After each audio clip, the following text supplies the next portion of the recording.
Cleopatra, a name that has echoed through history for over 2,000 years. But who was she really? A ruthless strategist? A seductress who brought empires to their knees? Or a queen fighting desperately for her kingdom? Today, we uncover the true story of Cleopatra VII, the last pharaoh of Egypt, whose legacy still captivates the world. Cleopatra was born in 69 BCE into the Ptolemaic dynasty, a Greek royal family that had ruled Egypt since the time of Alexander the Great.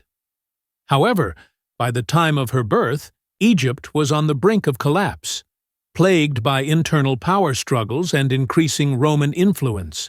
The Nile, once the source of Egypt's greatness, could no longer shield the kingdom from its enemies. At just 18 years old, Cleopatra became co-ruler of Egypt with her 10-year-old brother, Ptolemy III. But instead of unity, conflict followed. Cleopatra, unlike her predecessors, fully embraced Egyptian culture, speaking the native language and presenting herself as the reincarnation of the goddess Isis. But her boldness made enemies. Soon she was forced to flee Alexandria as her brother's advisors turned against her. Cleopatra refused to accept defeat. In one of the most daring political moves in history, she had herself smuggled into Julius Caesar's palace, hidden inside a rolled carpet.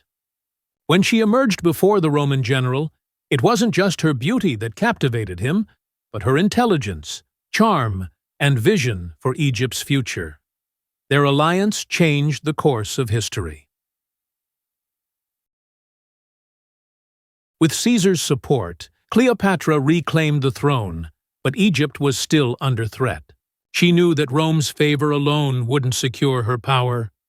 She implemented economic reforms, re-established trade routes, and commissioned grand temples to restore Egypt's former glory. But her relationship with Caesar was more than political. It produced a son, Caesarion, whom Cleopatra claimed was the rightful heir to Rome itself. In 44 BCE, tragedy struck. Julius Caesar was assassinated. Rome was plunged into chaos, and Cleopatra's future seemed uncertain. But she found a new ally, Mark Antony. Their meeting was legendary. Cleopatra sailed to Tarsus on a golden barge, dressed as the goddess Isis. Antony was enchanted.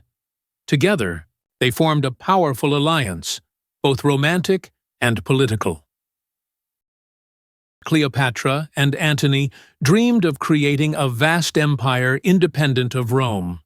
But their ambitions made them enemies.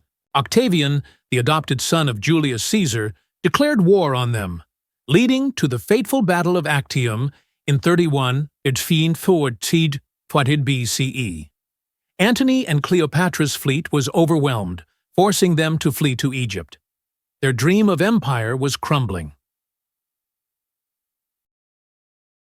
As Octavian's forces closed in, Antony, believing Cleopatra was dead, fell on his sword, but he was still alive when he was brought to her.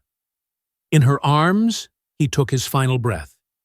With no options left, Cleopatra made a fateful decision. She would die on her own terms, not as Octavian's prisoner. On August 12, 33 BCE, she allowed an asp to bite her, ending the reign of Egypt's last pharaoh. Cleopatra's death marked the end of an era. Egypt, once the jewel of the ancient world, became a province of the Roman Empire. Her son, Caesarion, was executed, ensuring Rome's complete control. The great civilization that had lasted for over 3,000 years was now just another part of Rome's vast empire. For centuries, Cleopatra has been remembered in many ways, sometimes as a cunning seductress, other times as a wise and capable ruler.